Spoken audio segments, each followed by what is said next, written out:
In 1862, President Abraham Lincoln signed the Railroad Act to build a transcontinental railway, ocean to ocean, linking east and west, and opening up millions of acres of land for settlement. But it wasn't till the end of the Civil War that the work really began. Rolling, rolling, on the promontory, Utah, we are rolling. It was a big job, and it needed men that could think a mile high and 3,000 miles long. And it needed muscle. It took Irishmen laying ties and spiking rail and singing and cussing every mile. It took Chinese imported by the shipload, and they challenged the high Sierras. They came on, tunneling the mountains, bridging the gorges, hammering their way across the prairies. One day they set a record. They laid over 10 miles of track between sunup and sundown. Nothing could stop them, not even the boisterous tent towns, where high-rolling gamblers and shady ladies followed the tracks, easily taking the money that had been so hard to earn. As the western crews neared those from the east, a frenzy took hold, a race to lay the most rail. Soon the two groups found themselves side by side, laying track parallel to each other in the opposite direction. Well, finally, a meeting point was determined.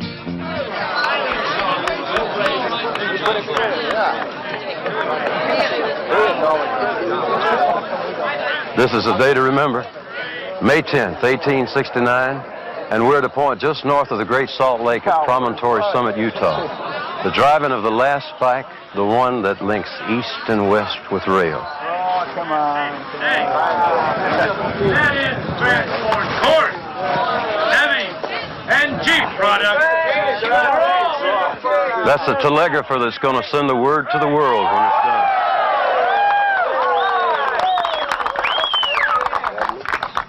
The silver spike.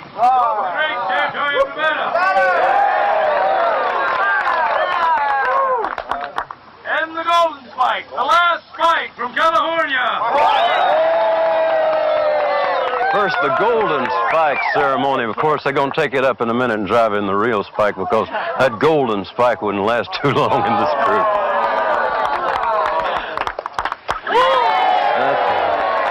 Now, this is Leland Stamford. He's president of the Central Pacific from California. He was governor of California for 2 years, and he didn't get too much hammer swinging training.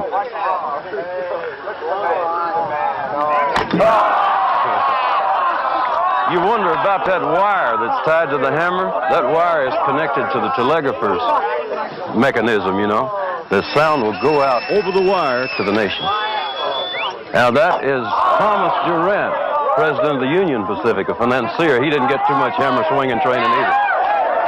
Now, here's a man that can do it, one of the workmen. Yeah!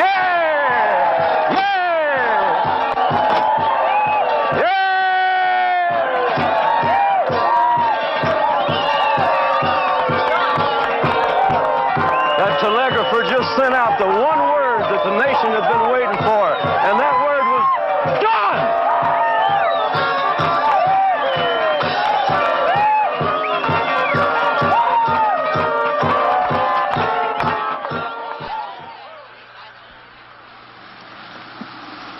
Riding the rails, riding the rails, on the transcontinental railroad line, at a spot out west in 1869. There the Oriental and the Irishmen tied east and west, and a new day did begin. Riding the rails, riding the rails. After 40 years, now the country has a transcontinental railway. Soon, there'll be many more. The Atchison, Topeka, and the Santa Fe, the Great Northern, the Northern Pacific, the Southern Pacific, and local railroads were sprouting everywhere, built by men they called Gandy-dancers. Hey, right! Oh, yeah. Ain't nobody got a shoe like mine, heeled in front, the toe behind me, ain't nobody. shoe like mine, heel in the front, toe behind. Before machinery was put into use on the railroads, they relied on the muscle, the sweat, and the skill of the section men. Now, these men worked in gangs with anywhere from 15 to 25 men. And each gang had a section foreman and a caller. And the caller, he sang a little song with each job they performed, and each rhythmic step was taken in perfect time. With spike hammers, bars, and jacks, each man would tap out the beat with the caller's song, and the entire gang would move as one man. On the rail!